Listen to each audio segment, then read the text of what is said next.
mga dre, so nandito tayo ngayon sa Motovida, dito sa may phase 2, bagong silang North Caloocan.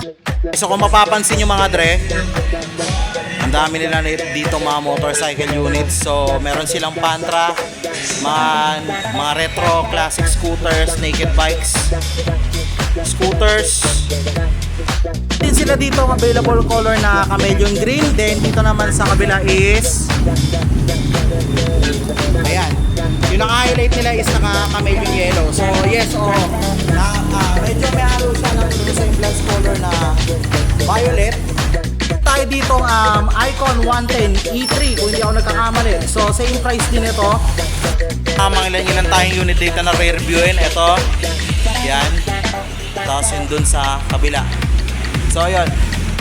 Yun nga mga dre, so nandito tayo ngayon sa Motovida, dito sa may phase 2, bagong silang North Caloocan. So dito lang yung makikita sa around Barangay 1766 phase 2, bagong silang Caloocan syempre. So yun, gagawin natin ngayon dito is mag-iikot-ikot tayo, price update tayo dito, mabilisan lang. Then also syempre kasama na rin dito na magkaroon tayo ng opportunity na ma-review din yung iba pang mga bagong unit nila dito. Especially meron dito yung mga bagong unit ng SYM, Your Motor, then at the same time yung Binelli. So sa pagkakataon to, binigyan tayo ng pagkakataon na masilip itong kasa nila dito mismo.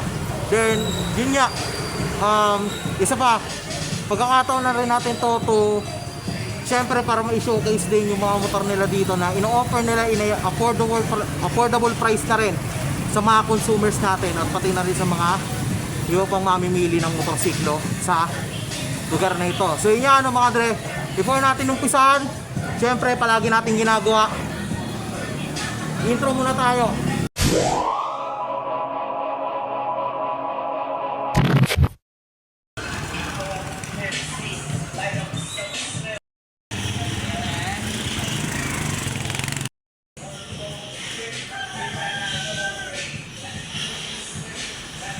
So kung mapapansin nyo mga dre, ang dami nila dito mga motorcycle units. So meron silang Pantra, mga retro classic scooters, naked bikes, scooters, mga small body tsaka na big body. May copy racer din sila dito.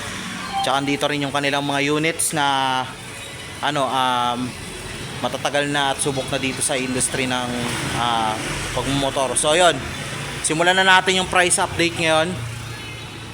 Isa-isay natin kada unit. So ayun nga, let's go. Unahin muna natin tong kanilang EC125, which is ito is carb type pa rin or carburetor type pa rin ng kanyang fuel system. Then the first place, ito yung pinakaunang tricolor na scooter na lumabas ngayon sa market. Gawa ito ni Euro Motor. So specifically ang cash price nito within the market is 61,900. Then kung kukunin mo naman siya ng installment, kailangan mo mag down payment ng at least 3,500. So meron tayo ditong apat na mode of payment. So sa apat na mode of payment, sa 6 months is kailangan mo magpulog ng 11,935. Then 12 months is 6,577. Then also 18 months is meron tayo dito 4,791. Tapos sa 24 months is 3,898. Tapos sa 36 months is 3,005 to be exact ang yung huhulugan. Okay, so meron tayo dito ang available na tatlong colors. So which is itong color na ito, meron silang white, then also din sila dito ang available color na chameleon green. Then dito naman sa kabila is ayan, yung naka-highlight nila is naka-chameleon yellow. So yes, medyo may halo siya ng resemblance color na violet, pero at the same time, kung mapapansin nyo mabuti, try natin lapitan. Ayan, so di man kita dito medyo sa camera, pero ito is chameleon yellow din po kasi may halo siyang combination color ng violet tsaka yung ng yellow. Then also meron din siyang white. So okay, so next unit tayo tayo ditong Icon 110 E3 kung hindi ako nagkakamali. So same price din ito pag kinash mo. So meron din itong cash price na 61,900. Then also magda-down payment ka lang na at least 3,500, makukuha mo na tong unit na to. So sa 6 months is kailangan mo siyang hulugan ng 11,935. Sa 12 months naman is 6,577. Then also sa 18 months is 4,791.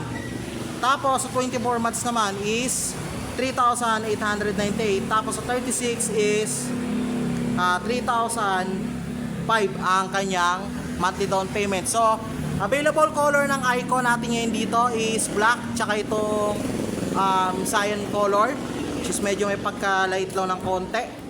Then, ayan, ito, meron pa silang natitirang mga dalawang unit dito kung tutusin sa branch na ito. So, ayun. Hindi mawawala sa listahan natin ang kanilang Euromotor Samurai 155i. So, currently, ang cash price nito or ang SRP niya is 88,900 pesos. Then, ang kanyang down payment kapag kinuha mo siya ng installment is nagkakahalaga lang naman ng 5,000 piso. Uy, mura to. Ano siya, ito yung last time na kinontent ko eh. Mura lang pala. So, ayun. So, sa 6 months, pwede mo siyang hulugan ng 16,794.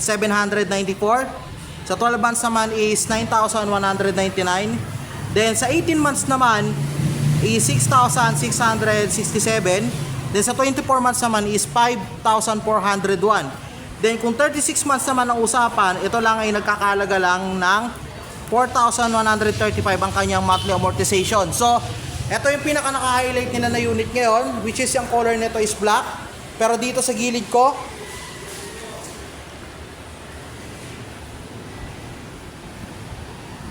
meron pa silang available na tatlong color, which is itong blue, dito sa gitna, yung white, tapos tong green nila dito sa gilid. So, ayun.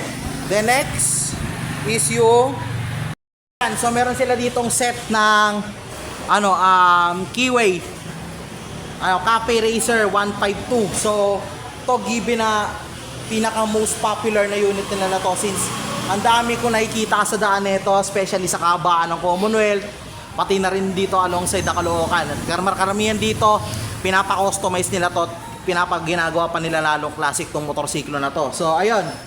So, magkano nga ba ang halaga nitong classic na to? Cafe Racer 152 na to. So, naka Euro 3 compliant na rin pala ito, by the way. So, ang kanilang Cafe Racer na 152 Euro 3 compliant version is basically nagkakalaga lang siya ng 69,900. Mura na ito Sige. So, down ka lang ng 3,500 or 3,500. So, sa 6 months, pwede mo siyang hulugan ng 13,455. Sa 12 months is 7,397. Sa 18 months is medyo puyok na 5,378. Then sa 24 months is 4,368. So 36 months tayo.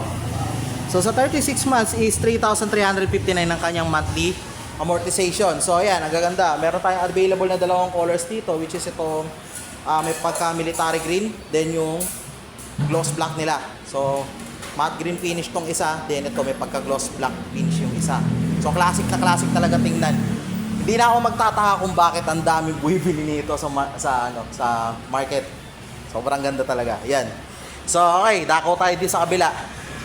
Kung trip nyo ng pamasada dito mismo, ito swak ng swak na to, meron sila ditong daang hari na 150cc, naka Euro 3 compliant na rin na to. So, ang SRP nito or yung kabuuang cash price nito kung tutusin is nagkakalaga ng 50,900. Then, kung kukunin mo siya ng installment, kailangan mo lang mag-down mismo ng, to be exact, 3,800 pesos. Ayan, ang ganda na nito tingnan. At the same time, pwede at pasok na pasok to sa pamamasada since marami na ako nakikitang gumagamit ng ganitong klase ng patra bike. So, ayun. So, kung ulugan mo to ng excuse me, 6 months is nagkakalaga lang ang kanyang monthly amortization ng 10,095. Sa 12 months naman is 5,575 naman. Then Also sa 18 months is 4,068. Then sa 24 months naman is 3,314. Then also sa 36 months is 2,561. So murang-mura na po yan. Then also, bago na rin halos ang design nila sa 150. Ngayon tingnan natin yung kanilang 186 or 186 na daang hari. Pumunta ko pala sabihin dalawa yung available nila dito na daang hari 150. Then parehong black po yun. So yun. Okay, so dito, naka 3 color combination tong kanilang Euromotor na daang hari 186. Hindi ako nagkakamali, naka E3 na rin ito. So, ito medyo mataas na ng konti, pero konti lang naman ang pagitan or diferensya. So, daang hari 186 E3, ang kaubuang price nito is 69,900. So, kung kukuha ka ng gantong unit via installment is, kailangan mo lang siyang hulugan ng, kailangan mo lang mag-down payment ng at least 5,000 pesos. Then, ang hulog mo nito in 6 months is 13,488. Sa 12 months naman is 7,405. Then also sa 18 months is 5,378 plus sa 24 months naman is 4,364. Then meron pa palang 36 months na ang halaga lang is 3,350. So goods na to. By the way, may available sila dito black, blue and red, black, gray and red na combination na color. So dalawa yan, black, red and blue color combination. Then meron sila ditong black, gray and blue na color combination din. Then also, hindi ko pa pala na-highlight to. Ito. Isa pa nila sa mga bagong design nila ng daang hari, which is itong excuse me. Black and pure blue na design combination. So yun. Yun yung mga available na color nila dito mismo sa Motovida Phase 2. So, ayan. So, dako naman tayo sa kanilang SYM na unit dito mismo sa kabila. SYM Tuscany 150. So, mga bagong release na unit ngayon ng SYM. So, currently, ang halaga nung retro classic scooter na to is nagkakahalaga ng 108,900 ang market price niya. Then also, kung kukunin mo siya ng monthly, kailangan mo lang mag-down payment ng at least 12,000. So, katulad din ng kanina, meron tayong 5 mode of payment dito. So, sa 6 months, kailangan mo siyang hulugan ng 19,328. Sa 12 months naman is 10,566. Then sa 18 months is 7,645. Then so sa 24 months is kailangan mo siya hulugan ng 6,185. Then sa 36 months naman is 4,724. So yun yung kabuuang monthly amortization niya based dun sa kung anong mode of payment ang gusto nyong gawin para makuha itong motor na to. So by the way, ito is SYM unit pala mga Dre. Yun. So next tayo, ProSim 150 E3. Ito na yung kanilang version 2 ng kanilang ProSim. So, ang SRP nito currently, ito murang-mura tong Maxi Scoot na to kung tutuusin. So, 98,900 lang ang SRP nito o yung actual price nito sa market. Then, kung kukunin mo naman siya ng installment is kailangan mo lang mag-down payment ng at least 10,000 pesos. Kung sa 6 months at gusto mo lang madali ang hulugan para sa unit na to, ang kailangan mo lang ihulog sa 6 months is 17,790 kung kaya mo lang naman syempre. Pero usually, ang kinukuha talaga dito ng mga tao is yung 12, 18, and 24 months tsaka 36 months. So, 12 months nito, kapag hinulugan mo siya is 9,736. Then also, sa 18 months naman is 7,051. Plus, sa 24 months naman is 5,709. Then sa 36 months naman ng monthly amortization is 4,367 ang kanyang monthly amortization. So, dako tayo ngayon sa kanilang classic, which is ito isa sa mga popular nila. Natin is yung Benelli Panarea 125 kung di ako nagkakamali. Okay, so ito is naka-retro classic style na rin na scooter. Then also, napakamura na ito kung tutusin based sa nakikita ko dito sa kanyang price list. So, ang kabuang SRP nito, pag binenta to sa market is technically maabot siya ng 88,800 ang kanyang SRP or yung kanyang market price. So, para makuha mo tong motor na to to installment, ang kailangan mo lang is mag-down payment ng at least 5,000 pesos. Sa 6 months, kailangan mo siyang hulugan ng 16,775. Then also 9,189 naman sa 12 months. Sa 18 months naman is 6,660. Then sa 24 months naman is 5,395. Ayun pala then also sa 36 months naman is 4,131. Okay, so next tayo. Isa sa mga pinaka-astig na nakita ko sa lahat. So yung Benelli 180S. Ayan. So kung mapapansin nyo, may pagka big bike or pagka sports naked bike ang itsura nito, which is yun naman talaga ang kanyang specified classification dito sa bike na to. So tatandaan nyo lang, naka 4 valves na rin ito. So ang market value ng motorsiklo na ito or yung kanyang SRP is 119,000 to be exact. Then also para makuha mo tong unit na to is kailangan mo mag down payment ng at least 40,000 pesos. So sa 6 months ang magiging hulog mo na ito is 16,180.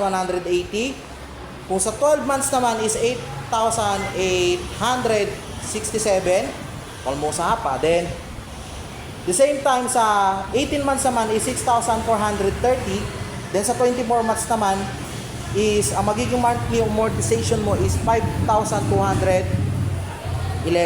Then sa 36 months is 3,992. Mura na ito Tutusin sa ganitong klase ng sports bike, medyo mamahali na pero mura pa rin kung tutusin ng monthly amortization na ito. So yun, very affordable price. So yun. Okay. Mga ilan tayong unit data na re-reviewin. Ito. Yan. Tapos yun dun sa kabila. So yun. So hindi lang dyan natatapos yung video natin na to ngayon. So ito is first part pa lang. Magkakaroon pa ako ng mga ilan pang review dito sa mga units nila na to. Especially itong nasa likuran ko. Yung EC125 na yan. Antayin nyo, magre-release tayo ng video. So yun. By the way, yun ako muna madre. Maraming salamat. Keep safe always and ride safe. Out.